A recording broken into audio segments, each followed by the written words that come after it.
Olá pessoal, sejam todos muito bem-vindos de volta ao canal. Meu nome é César, este é o Leituras do César e hoje nós vamos falar de Elantris, de Brandon Sanderson, publicado em 2006.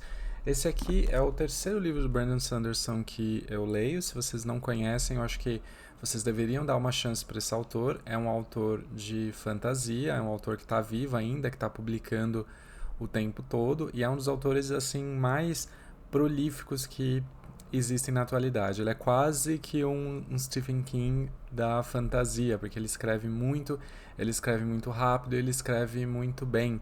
E esse aqui foi o primeiro livro que ele publicou, né, lá em 2006. Antes disso, ele havia só terminado, ele é muito famoso por ter terminado aquela série da Roda do Tempo quando o autor o Robert Jordan morreu.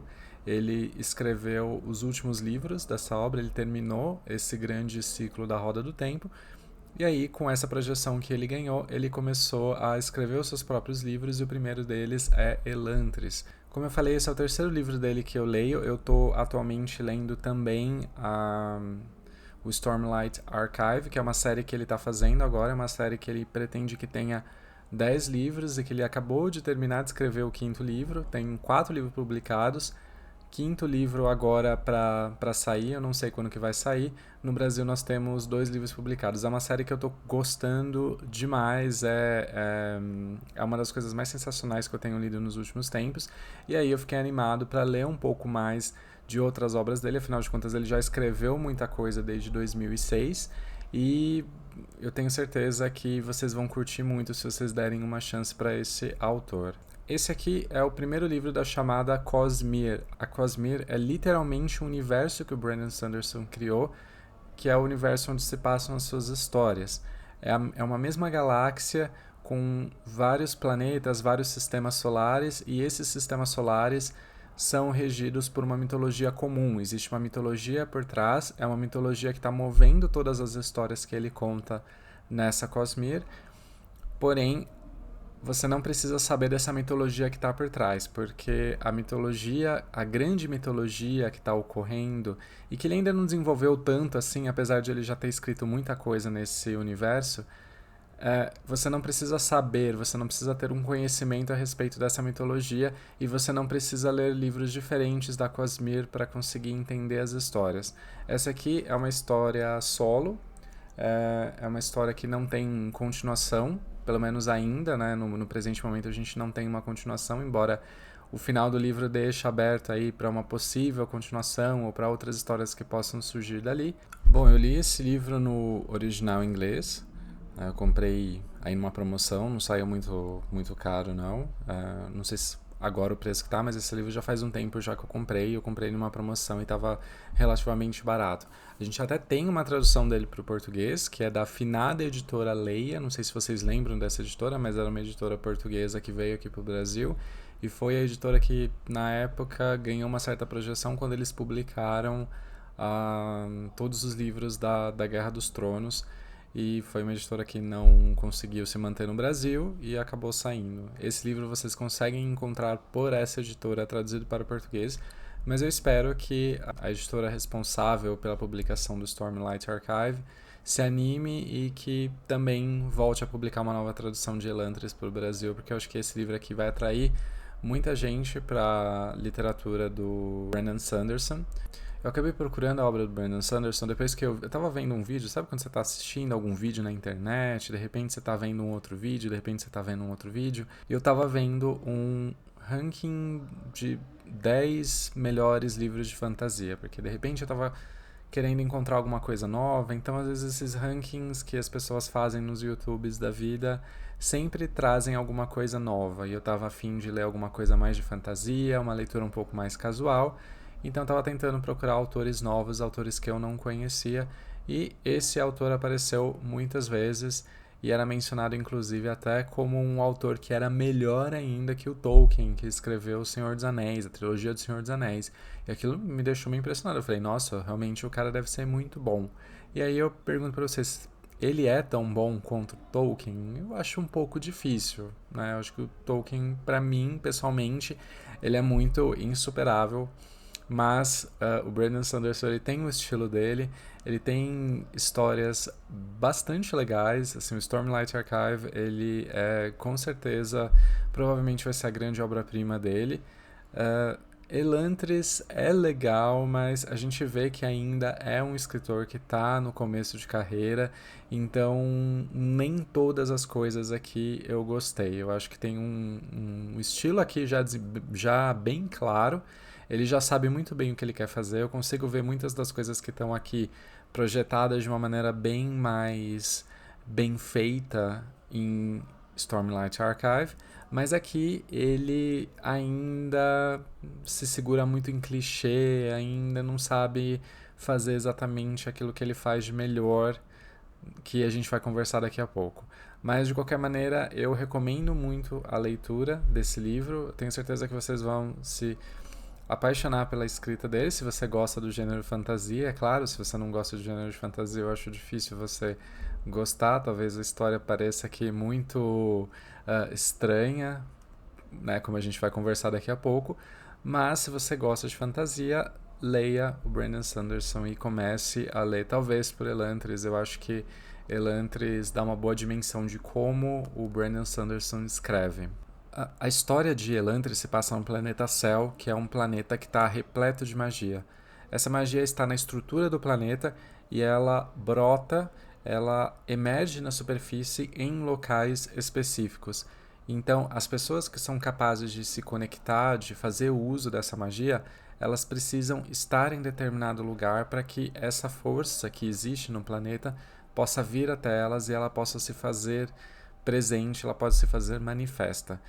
E o romance começa num pequeno reino daquele planeta chamado Ireland, e esse reino é famoso por ser um desses pools de magia, os locais em que a magia surge e afeta as pessoas. Aparentemente, essa magia que existe afeta as pessoas aleatoriamente, porque em um determinado momento da vida, quando as pessoas estão mais ou menos ali no final da sua adolescência, no começo da sua vida adulta, elas são atingidas por um processo de transformação e elas passam por uma transformação física que é chamada de Sheod, e esse Sheod faz com que a aparência da pessoa se altere de uma determinada forma. A pessoa fica com a pele branca, com os cabelos assim prateados, e além disso ela ganha a capacidade de fazer magias, de se utilizar de determinados glifos, de determinados símbolos ou ideogramas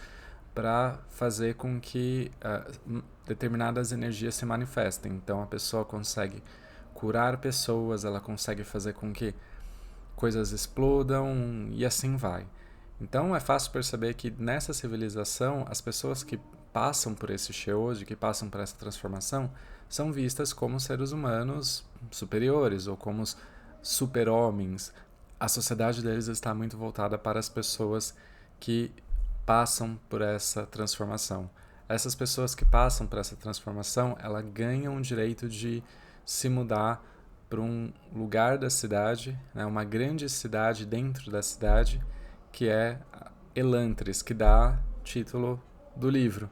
Elantris, essa grande cidade, é uma cidade num local um pouco mais alto, é um local que é magnífico, assim, é quase como se fosse assim, uma grande Jerusalém, uma cidade quadrada, toda murada, e que é o local mais desenvolvido, é o local mais bonito, onde estão todos os pontos de interesse da cidade, né? O grande palácio dos reis, as universidades, os grandes mercados. Então é um local em que as pessoas que passaram por esse processo da transformação podem habitar, e é ali que elas conseguem exercer de uma maneira muito mais intensa a magia. E um belo dia, sem qualquer razão muito óbvia, essas pessoas que passavam pelo processo de Sheod, elas, em vez de se tornarem super-humanos, elas passaram a se tornar, na verdade, como que cadáveres ambulantes. Elas ficaram com uma aparência assim horrível, a pele delas ficou toda enrugada, o cabelo delas caíram. É mais ou menos aquele meme do NPC que tá assim todo caído, todo destruído. É mais ou menos aquilo, é assim que eu imagino. Então, as pessoas que passam por isso, na verdade é quase como se elas tivessem adquirido algum tipo de doença incurável. Isso causou em Arelon uma mudança social muito forte, porque esse Sheold passou a ser visto não como uma bênção, mas como uma maldição. E houve muitas mudanças, houve uma revolução, houve uma troca de rei, e nesse ínterim todas as pessoas que eram atingidas pelo Sheold passaram a ser segregadas para dentro de Elantris sem poder sair daquela cidade. Então aquela cidade que antes era a capital, era o local mais bonito da cidade, era o local que onde funcionava a economia da cidade, passou a ser, na verdade, uma grande prisão, onde as pessoas que foram atingidas por esse Sheold deveriam ficar. E a história começa 10 anos após essa grande alteração do Sheold, e a gente tá lá no quarto do príncipe de Arelon, que é o Rauden, que é o nosso protagonista, e que um belo dia ele acorda e percebe que na verdade ele está morto, ou seja, que ele foi atingido pelo Sheold. Ou seja, a aparência dele começa a ficar horrorosa, o cabelo dele cai imediatamente, né? Começa a aparecer umas manchas nele, ele fica com uma aparência assim subhumana, e sem qualquer direito a nada, julgamento, a nenhum tipo de privilégio pelo fato de ele ser o príncipe, ele é jogado para dentro dessa cidade. E aí a gente vai aprender como que funciona, na verdade, o Sheold, porque o Sheold é mais ou menos como se a pessoa estivesse morta, porque o coração da pessoa parou de bater, mas ela continua vivendo como se a pessoa fosse um zumbi ou um cadáver ambulante, que ela tem o domínio de suas faculdades mentais ainda, ela consegue andar, consegue se mexer, porém o corpo dela não está mais vivo, né? O coração dela não está mais batendo, a pessoa não tem mais calor corporal. E além disso, essa é a pior parte, né? Essa grande coisa que vai marcar a vida dentro dessa nova Elantris, que qualquer machucado que você fizer, ele nunca vai sarar, então você vai sentir aquela dor para sempre. Então imagina se você der, por exemplo, aquele chute assim na quina da mesa e você sente aquela dor lancinante, você vai sentir aquela dor lancinante para sempre, para sempre. Conforme a coisa vai se passando, conforme o tempo vai se passando, conforme mais dores a pessoa vai adquirindo, ela chega no momento em que ela não consegue mais manter a sua sanidade mental. Então a pessoa enlouquece, a pessoa ela entra no estado de completamente debilitado. E outra coisa que acontece também com essas pessoas que adquirem esse Sheold da maldição é que elas continuam sentindo todas aquelas sensações físicas, além da dor, elas também sentem fome, mas elas não precisam comer, elas não precisam se alimentar, porque afinal de contas o corpo dela não está vivo, mas elas sentem fome e elas começam a enlouquecer por causa dessa sensação de fome que vai ficando cada vez mais e mais forte. E esse Rauden, o príncipe de Arelon, ele é jogado dentro dessa Elantris e aí se vira aí, e aí ele vai aprender a viver dentro dessa nova sociedade. Uma coisa que o Brandon Sanderson gosta de fazer é dividir o ponto de vista entre diversos personagens. Então, aqui em Elantris, os capítulos são alternados entre 3 personagens diferentes. O primeiro deles, como eu já mencionei, é o Rauden, que é o nosso grande protagonista. A segunda personagem é a Sarene. A Sarene é também uma princesa, mas ela é uma princesa de um reino que fica do outro lado do mar, que é Teod. E ela está vindo para Arelon porque ela vai se casar com o Rauden. Ela foi prometida em casamento ao Rauden, mas quando ela chega a Arelon, ela descobre que o marido dela, na verdade, está morto. Pelo menos isso que é dito para ela. A gente sabe que o Rauden está lá em Elantris, mas é dito para ela que o marido dela faleceu. E ela fica meio sem saber o que fazer. Ela não sabe se ela volta, se ela fica. Sarene resolve ficar no reino de Arelon e ela resolve se envolver, usar a sua influência, seu status como princesa para se envolver na política local, porque afinal de contas o reino de Arelon está em perigo. Houve muitas mudanças, a família real anterior foi tirada do trono, houve uma revolução e um outro homem, que é o Yadun, ele se declarou rei. Era um homem que na verdade nem pertencia à aristocracia e que ele era da classe mercante, ele era um mercador e ao final dessa revolução, ele acabou sendo coroado como rei. Ele não é um rei lá muito habilidoso, porque a habilidade dele é o comércio, a habilidade dele não é o governo. E ele também não é uma pessoa lá das mais amigáveis. Mas a Sarene, ela resolve se utilizar um pouco dos seus talentos, né, da sua perspicácia, da sua inteligência, da sua argúcia, para se envolver na política local. E como eu falei, esse reino está em perigo. Existe um grande império naquele continente, que é o Império de Fjordell, que tem uma religião própria, que é o Shudereth, e que eles estão se utilizando da religião deles como um pretexto para seu expansionismo. Então eles já converteram diversos reinos, eles já foram expandindo a sua influência, e naquele continente específico só restam ainda 2 reinos que não são vassalos do Império de Fjordell, que é Arelon, que é o reino onde está se passando a história, e Theod, que é o reino da Sarene. Então a Sarene acredita que se ela ajudar o rei Iadon, a manter afastada a influência de Fjordell, ela também vai ajudar o pai dela, que é o rei de Theod, a manter afastada a influência de Fjordell. E o nosso terceiro personagem é o Rathen, que é um Gyorn. Um Gyorn é uma espécie de bispo, arcebispo dessa religião de Fjordell, do Shudereth, e ele vem até Arelon com a incumbência de converter toda a cidade em um mês. E ele vem com essa missão bastante expressa, e ele tem que fazer isso em um mês, porque se ele não conseguir fazer isso em um mês, eles vão ser invadidos por Fjordell. Então Fjordell vai usar as suas tropas para invadir esse pequeno reino e converter as pessoas à força, e aí a coisa vai ficar bastante sangrenta. Então o Rathen, ele precisa converter as pessoas nesse um mês, e ele é bastante... Ele é um homem bastante frio e calculista, né? Mas ele é o melhor personagem, é o personagem que tem mais camadas, é o personagem mais bem desenvolvido, porque ele é aquele antagonista, mas aquele antagonista que é um dos melhores tipos de antagonista que você pode ter num livro, é aquele antagonista que ele realmente tem motivações que ele acredita serem motivações boas. Então o fato de ele estar indo lá converter as pessoas por meio da lógica, por meio da argumentação ou por meio do discurso, ele vê isso como uma missão que, além de ser sagrada, é uma missão que vai poupar essas pessoas da violência que vai se abater sobre eles no caso de Fjordell invadir. É claro que ele não fala isso para ninguém, isso é uma coisa que ele mantém para si mesmo, mas ele é um homem bastante inescrupuloso de uma certa maneira, mas que ele tem diversas camadas, e essas camadas eu acredito que são as mais bem desenvolvidas dentro do livro. Os outros 2 personagens são legais também, mas eu acho que eles são um pouco mais planos, eles não têm tanto desenvolvimento assim como o Rathen tem.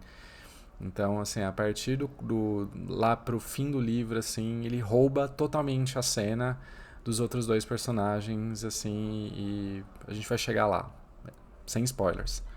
Bom, com base nesses 3 personagens, a história vai ser construída. E essa é uma história basicamente de intriga política, porque a gente vai ter de um lado o rei Iadon, que a gente não sabe muito bem o que ele está fazendo, se ele está fazendo alguma coisa, se ele está planejando alguma coisa.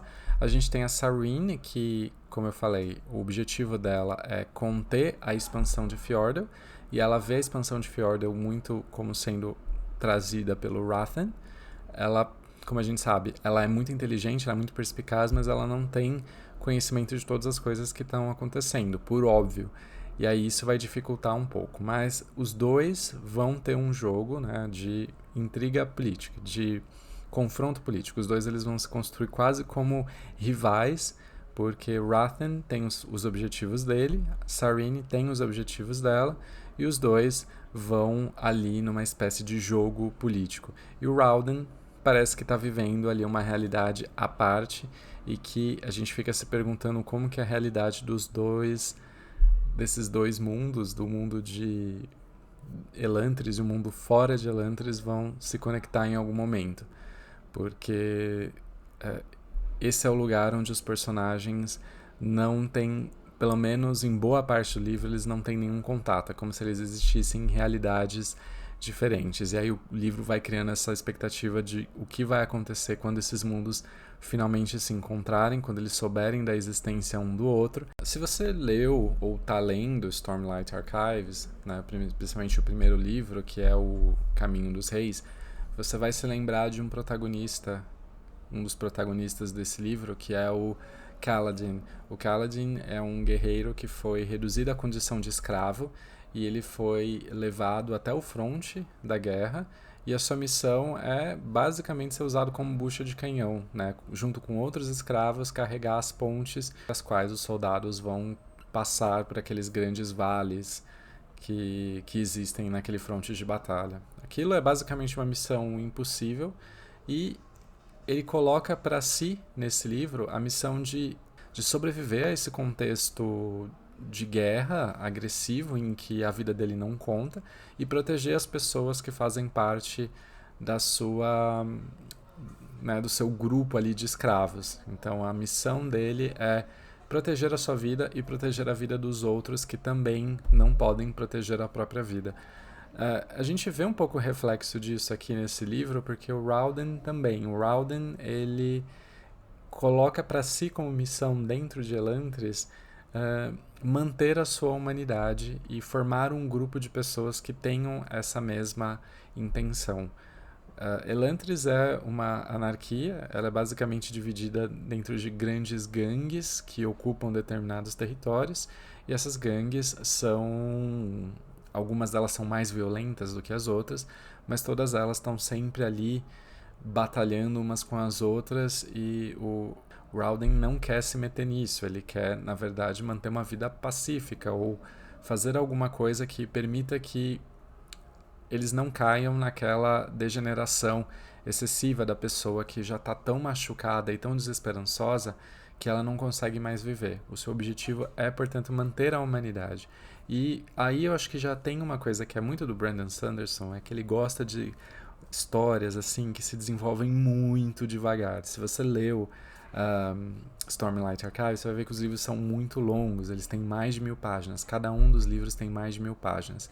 Esse aqui, ele tem 650 páginas, é um livro também bastante longo, mas não tão longo quanto Stormlight Archives, mas é um livro longo, e o desenvolvimento da história também se dá de uma maneira muito, muito lenta. Ele gosta de desenvolver os seus personagens, ele gosta de criar as camadas desses personagens, ele gosta de fazer com que você se conecte com esses personagens, e aí ele começa a colocar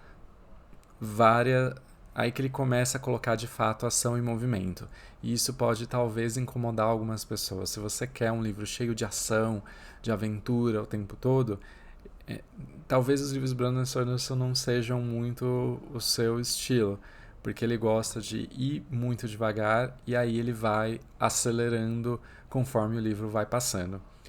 Eu acho que aqui ele não faz isso tão bem como ele faz em Stormlight Archive, porque em Stormlight Archive ele vai sim fazendo esse jogo de vai e vem, de personagem que tá lá, ele faz alguma coisa, o negócio dá errado, mas o negócio não foi pra frente, e aí ele tenta de outro jeito, então ele vai bem devagar aqui.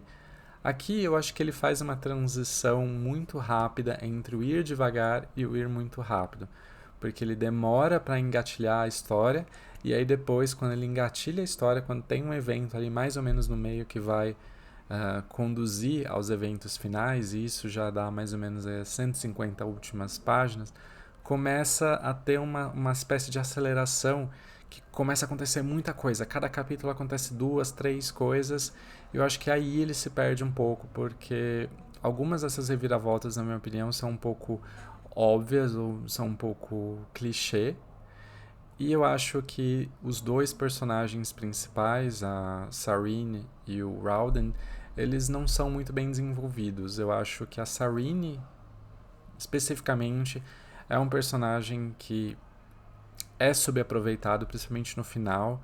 O final, ali, ela não... Eu acho que todo o desenvolvimento que ele vai preparando ali não conta muito no final, né? Eu acho que ela não é muito bem utilizada. O Rauden melhor do que a Sarene, com certeza. E o Rathen, melhor de todos, assim, rei absoluto desse livro, assim, é o melhor personagem, assim, é um personagem que vocês tenho certeza que vão gostar mais. Outra coisa que é bem legal nesse livro é que, pelo menos, o Brandon Sanderson tenta... Ele tem um estilo de escrita um pouco mais despojado.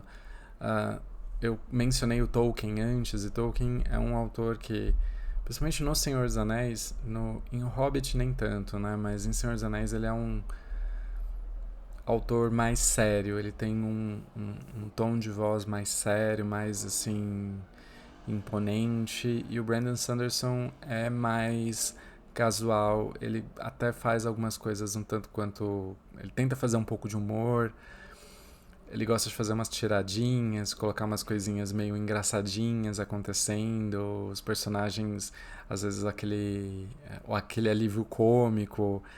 Bom, acho que se eu fosse dar uma nota para esse livro de 0 a 10, eu daria um 6,5. Não foi um livro que eu amei de ler, eu acho que o final ele me decepcionou um pouco por conta dos clichês e por conta das reviravoltas um tanto quanto óbvias e com alguns problemas eu acho que ele ainda não havia aprendido a fazer.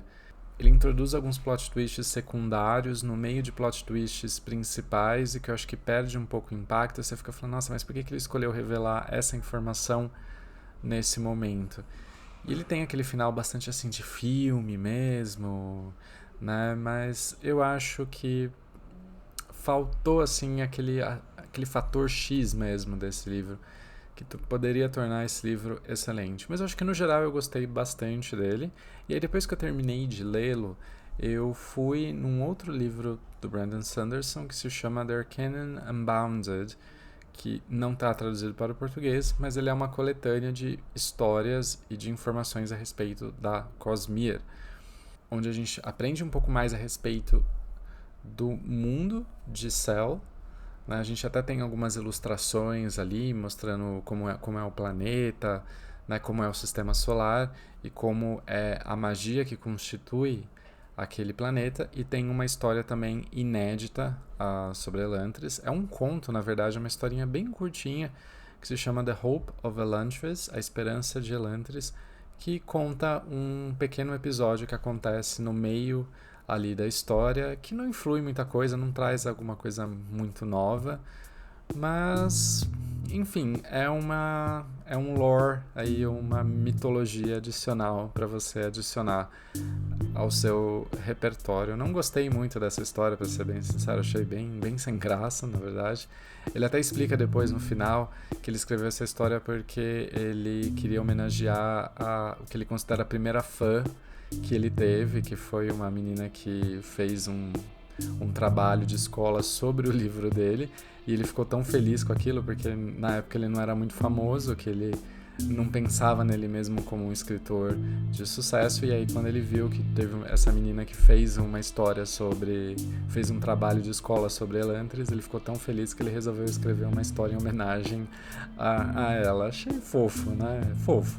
Vai, vamos lá.